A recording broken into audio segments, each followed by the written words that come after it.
Hi, Flosstube. It's Arlene here. It's Friday, January 17th, and it's been a long time since I've made a video. Close to 2 months, if not over 2 months at this point. Um, but I'm glad to be back with you all today. I guess let me explain a little bit about where I've been and why I haven't been here. Um, Simply put, there was a lot of wonderful videos that came out in December with those of you who were doing, or those floss tubers that were doing Flossmas videos, and lots of people doing year-end wrap-up videos and whip parades. And um, I was sort of questioning, what do I have to add to the floss tube parade out there? Especially because I really couldn't be showing you the stitching that I've been working on the last few months. I'll get to that in a moment. Most of the stitching that I've done this year have been models of my own designs, and just about all of those are up at Needleworker's Delight in a trunk show right now. So I couldn't even do like a year-end, here's what I've stitched on this year. Um, and so between those two facts, I just haven't had a floss tube for 2 months. Um, but I certainly know you haven't been at a loss for videos. There have been so many out there. So I just, I also want to draw your attention, if you don't watch Abby Top Knot Stitcher, first of all, you should. I will link her below. She put out a video last week, and I'm just going to paraphrase some of the wonderful things she said. She was making this comment about appreciating all the subscribers, the likes, the thumbs up, all of that, as I do. So thank you for being here. If you're coming back, or if you're new, welcome. And appreciating those subscribers and likes, because it helps the YouTube algorithms let other people find you. So it's that much more important, especially when you find someone you like, to hit those buttons. But where she led into was this whole idea of, there's been so many videos out there, there's so many floss tubers, which is wonderful. Why would you want to come see me? Or as Abby said, why would you want to come see her? But every time someone likes, especially when someone leaves a comment, you're engaging in a conversation with the floss tuber, and that just, it makes a difference. It really does. I so know that there are times where I have not been able to leave a comment when I've watched a video, either because of the circumstances of where I'm watching it, or I think I'm going to come back to it and watch the rest of it and leave a comment at the end, and then I never get back to it, and I always feel bad when I can't comment or don't comment. But I also try to do so because I know how much it means to me. So just that little piece of, I appreciate everyone that is here watching me right now. And as Abby said, just a huge thank you. So let me tell you what I can talk about, or let me go back to why I said that I didn't have much stitching to show you for the last few months, and that's also sharing some exciting news. For those who are new, I design cross-stitch black work, canvas work patterns, most of them being cross-stitch though, under Works by ABC. And this year I am dipping my toes into the Nashville market world. I'm not going to be a vendor there. What I am, there's two pieces to it. I am going as a visitor. I'm following the model of some other designers that have gone to kind of be a visitor, learn, soak it all in, get all the pieces with the possible, probable plan of aiming to be a vendor in the future years. But then the second piece is that Hoffman Distributing will have 4 new designs of mine that I am calling my Nashville market releases. Hoffman will have those patterns in their room. So I am joining the market release game out there, and wanted to share that news with all of you. Now, I have noticed that designers have started doing sneak peeks, and I was trying to think, what could I do? Because I don't want to show you my pieces just yet. It's a little too early for that, but I thought I could talk a little bit about them and give you something like a sneak peek, and you'll see what I'm talking about in a moment. I think my style of designing is eclectic, or includes a variety of things. And I think the 4 pieces that I'm coming out with show that variety. They are 4 very different styles, 4 very different pieces, all cross stitch, all full crosses. Yes, I'm just in my mind going through, is there any, there was not even any back stitching in anything that I've done. So these are all just 4 cross stitch patterns that'll be coming out at market.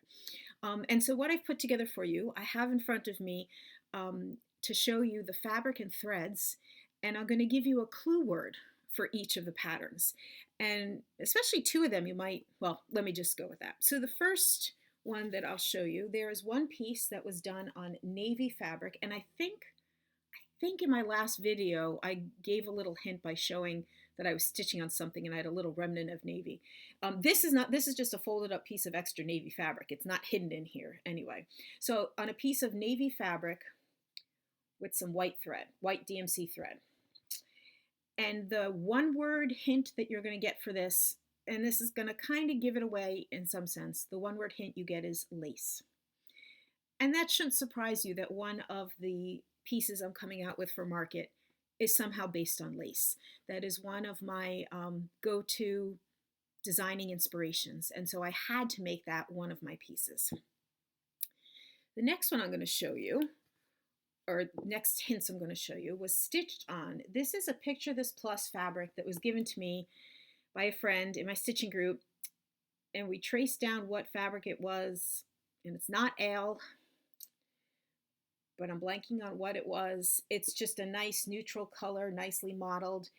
It's this design, as with all my designs, really could be stitched on any fabric, any color. These are the threads. Oh, and I'm missing, it probably fell somewhere. These were the threads that were used in that design, basically. There's one that's missing, but because it was a DMC. So if you can get the idea of the palette from this thread combination. And your one word hint is words. Gives you a little idea what you might see on the pattern that this has. Okay. Another one of my designs, so these were all Gentle Arts threads, except for there was one DMC that has fallen somewhere because it was in this pile and now I don't know where it went. I'll have to find it. Another one of my designs is something that I'm really excited to share with you when I feel okay to share. I'm following the model of designers out there, and whenever it is, I'm thinking it's in mid-February, whenever it is that designers start to show the full pieces, that's when I'm going to start to show mine. But the next one I stitched on white fabric. This is actually Lugana, an even weave. Not that it really made a difference, but I did. And it is also using Gentle Arts threads. 2 greens, a yellow, and a blue on white fabric. And the word you get for this is repetition. All these words are going to make sense, and I will revisit the words when I get a chance to show you my final designs. And then the last one to show you was stitched on, this is linen in the color raw linen. So it's, I always like this as a neutral because it's got a little texture to it in terms of the color. And I used 3 DMCs.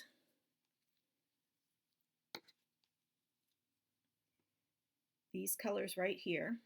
If you look carefully, you could even get the hint that there was probably more blue than red because there's less blue left in this skein. And the word you get for this one is history. That also should sort of sound familiar to some of my pieces because I do a lot of pieces that have a history to them or some historic connections to them. So there's a little bit of a sneak peek for my market designs. And again, they will be in the Hoffman room at market, and then I will physically be there at market trying to learn everything and soak it all up. If you are a shop owner, I would love to meet you. If you are a designer, I'm hoping to meet lots of you and get your valuable feedback and knowledge base of what it's like to be a vendor there. This is exciting and a little nerve-wracking at the same time, but it's the direction that makes a lot of sense for me to take Works by ABC. Along that line, I just also want to say that I've done a little revamping of my website, which is worksbyabc.com. Just brought things up to date. I had not posted new patterns in quite some time, and I've started writing on the blog again. I had not done that for a long time. I'm very hesitant to call this a New Year's resolution to do that. It was more like it was time to start doing that again. So I would love it if you would pop over there and see what I've been writing there. It just like comments help encourage the Flosstube video creation. Certainly, any sort of feedback from what you might see there would be appreciated, even if it's just a like, is it like or thumbs, whatever it is on um, the blog where you can just like, I think it is like a post. And if you want to leave a comment, fine. You can also sign up on the website to get an email when I have a new post. So you don't actually have to be checking the website every day if you have a new post. You can get an email that will tell you that. So I just would love it if you all could keep me encouraged to keep writing. When I was doing it a lot last year around this time until I petered off, I loved that extra place to kind of share thoughts in between the times I was doing Flosstube or when I found something interesting online to talk about. It was just a good format to do it. So I really want to hope that I will continue it going forward. So, did I say at the beginning this was going to be a short video? Because it is. The next thing to share. So I basically have finished stitching my models. There's a couple things that need to be wrapped up, but working on the patterns. But this past week, or at least, yeah, this past week, it was time to just pull out something else to work on. So I can share this with you. Back in August, I started working on the English Whitework Sampler, which is by The Needle's Praise, presented by the Needlework Press, who bought out the works of Darlene Osteen. This picture, it's hard to see. I mean, it's a whitework sampler, and some of these close-ups give you a little better sense. And I don't really have any good before pictures. And let me try putting, if I put this green fabric behind it, that helps it show up a little bit better. So there's a row of eyelet letters right here that go up to N. And I've been working on these eyelet letters as well as this, because eyelet letters are time consuming and you need to just plod along. And I realize that what I'm doing is alternating. So, if I put in a thread's worth of eyelet letters, I get to reward myself with some work down here. And that's just the way I'm gonna get this row in, is some back and forth. And it's fun to do the four-sided stitches and the satin stitches that are going on here. This will eventually, these center parts are going to get cut, and there's some hardanger kind of work, not hard, yeah, I guess it would be hardanger cut work that goes on in there, and I look forward to doing that. So this is where I stand with this, and I will probably work on this a little bit longer, just as a break from the other things that I've been working on of my own design work. That said, I did start, but then paused, working on a new canvas work design. Now, this is not something for market. This is something that I will put out whenever it makes sense to put it out. Will it be before March 6th through 8th or whatever the actual date, the first weekend in March?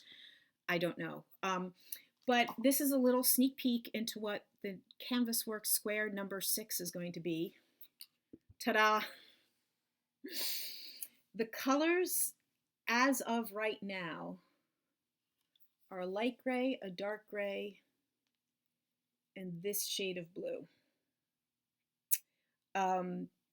This shade of, I'm pretty committed to using dark gray and light gray as the main colors here. The accent color, I need to put some blue in, and then we're going to see how it looks. it might end up changing. I'm not sure. I realized as I started to work on this week and then had to pause, and I, for doing a project like this, I do partially graph it out, pencil, graph paper. Like I was working on these stitches on graph paper, then I was working on doodle cloth or doodle canvas, so to speak. And then I got the look that I wanted, and then I started to put it in here. And then I needed to make sure that I would remember what I did, so I had to chart that correctly in the computer program. And I realized that I'm not in the right state to be going back and forth in those steps consistently for the next few days or even the next couple of weeks. That to do a canvas work project as I want to do it, I need to like be committed to doing that. And I'm still working on the Nashville patterns. So this is really on pause for a little bit until I get the Nashville patterns all set to go. So I will come back to this probably in the next few weeks, but there's a sneak peek of at least what the center is going to look like. The last video I made, there was I'm pretty sure it was the last video. Yeah. I did a little bit of lace with me. I was working on my bobbin lace. And if you're new, I also do bobbin lace as one of my other hobbies, passions, arts, whatever word you want to use. I was doing like the equivalent of a stitch with me. I was doing my bobbin lace and talking a little bit about it. And I just wanted to share with all of you that in December I did have a bobbin lace finish. I can't show you my stitching finishes, but I can show you this little heart. So this was the heart that I was working on in December. In that video in November. So you could go back and watch me work on it. Here's where it's finished. I often get the question of, so what are you going to do with it? Now, something like this could look really nice in a little frame or of something of that kind. I'll be honest, this is just going to go in my portfolio of lace designs. I don't, there are some times where I'm making a lace project that is for a specific reason. In my Flosstube history, I was working on a lace collar, and I've shared that with you, and I have it on a shirt that I wear it with. There's been a few times I've made gifts, bookmarks, and simple things like that. But for the most part, I just keep my bobbin lace projects in a binder in, those clear plastic pocket things. And so it becomes like a portfolio of my lace projects. That satisfies me enough. I could always share it with anyone who's interested. It's distinctly something that I enjoy doing for the process of doing it. Of course, I want to finish a project, but it's not necessarily to have a finished product sitting out. Although I do have some lace in frames and some other displayed, but something like this, it was an exercise in working with Idria pattern, which is a type of lace, and it was just a nice little pattern to do. So I did it. I am just zipping through my little list here because I didn't have stitching to show. This is going to be short because the last thing I wanted to share with you is a little bit of a book talk. I don't get to do this too often, but it's something. And here's the unfortunate thing: I had read a book. Wanted to share it with you,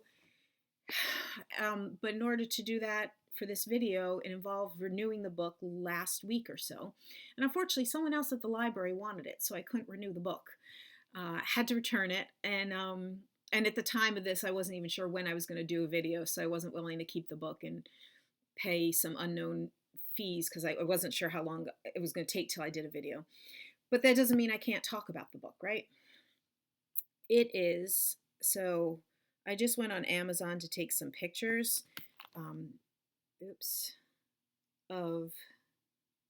so here's the front cover. It is called The Golden Thread, How Fabric Changed History. Cassia St. Clair. Now, I, at one point talked to you guys about the book, The Secret Lives of Color, and this is the same author. Now, I didn't know this book was literally in the new book section at the library. I did not know about it. And if you can look at the cover, it almost looks like a I'm going to say a sampler in the true sense of sampler, like someone trying different types of here's a little motif and here's a little cut work, here's a little and what's cut off from this picture is the edging is a little looks like lace. So I was certainly attracted to the cover of this, and then the title, How Fabric Changed History. It reminded me a lot of the book that Gary was talking about a lot on Fiber Talk, and did two interviews with the author. Threads Through Time. Oh my God. I'm going to put the name of the book down below. The author, I want to say, had a first name of Claire, and Claire Hunter, and Threads Through Time, something like that. Anyway, that book and this book have a similar format. So let me show you the table of contents. So they literally start Fibers in the Cave, the origins of weaving, dead man shrouds, wrapping and unwrapping Egyptian mummies. So silk from China and the Silk Roads, Vikings and wool in medieval England. You bet that after reading the introduction, I jumped to chapter 7 because it was about lace. I will admit that I skimmed through some of these chapters. I wasn't so interested in some of these early ones, but something about the Silk Road is interesting to me. Cotton in the American trade. Layering in extremes, clothing to conquer Everest and the South Pole. That was interesting. Under pressure, suits suitable for space. So you could totally see how it's going through time at this point. Harder, better, faster, stronger, record-breaking sports fabrics. There is a really interesting story behind the swimsuits that were used in the early 2000s, or the decade from 2000 to 2010, and how that changed sports, which the sport of swimming, which I feel like I was vaguely aware of during some of those Olympics times, but it was a really interesting chapter. And then this last chapter, the Golden Cape, harnessing spider silk. I'll come back to that in a second. So each chapter was a sort of a standalone story. I should have started by saying this is a nonfiction book. I bet you got that from the title. Each chapter was a standalone story of its particular topic. I found some topics more interesting than others. If it's the kind of thing that interests you, pick up a copy of it. And I'm always a big proponent of libraries, so check to see if your library has it. Now, when I was skimming the table of contents and saw that lace chapter and wanted to definitely go there, I'm pretty sure the second chapter I read was jumping to the end and reading about the Golden Cape, because that was something I was familiar with. This spider silk cape, which I actually had a book about. I don't know if any of you have ever heard about this. It was on exhibit, and this is the cape. And I wish, so can you see that there's embroidery in this thing? And what's on the front cover is, as best as I could tell, some of the embroidery. This cape was made completely with spider silk. It was woven with spider silk, and then obviously the embroidery was with spider silk. This cape was on exhibit. Again, if I had the actual golden thread book in front of me, it would remind. Oh wait, I know where I can tell. At the V&A in 2012. And why and how do I have this book? Well, I heard about this exhibit, and I was intrigued, and I don't know, I think I went to the V&A website at the time and saw that they had a book about it, and saw that the book only cost £5. So it wasn't like, a $50 coffee table book. And it was right around like spring break time, and I knew somebody who was going to London. And I asked them, "Are you by any chance going to the V&A museum?" She said, "Yes." said, would you be willing to pick up a book for me that would cost me like 3 times the cost in shipping if I actually purchased it online? She said, sure. That's how I got this book because it cost only £5, which was, you know, less than $10. Um, it is a lot of the history that was in the Golden Thread book. I had to take this out and remind myself of it, but I found, it was also in here. Unfortunately, in here there aren't too many. Well, there's a couple of pages like this where you just get this up close abstract. I wish there were more pictures of the cape that was created, and a little bit less about the spiders. Just because, but it was also about the technology of how they managed to get enough spider silk to create this. And it's as modern as you get in terms of fabric changing history, the technology to do it and the science to do it as well. So that's how it is that they ended, or that Cassia, whatever her name, the author, ended her book with that, the spider silk cape. So it was an interesting book, and I wanted to share it with all of you, especially as there's interest in fabric in our world. There might be some who might like it. So I admit, folks, that's all I got. This isn't even a half hour. One of my shortest videos, and that's okay. I wish I had more to share with you, but you'll get to see things soon. My stitching that I've been working on for some time, and like I said, I can't even show you a year in review. That's okay. I appreciate the opportunity to just come on and check in with all of you, and it does mean a lot to have this Flosstube community out there. I think everyone says it in one way, shape, or form. I appreciate all of you. So, wishing everybody lots of peace in this new year. Till next time.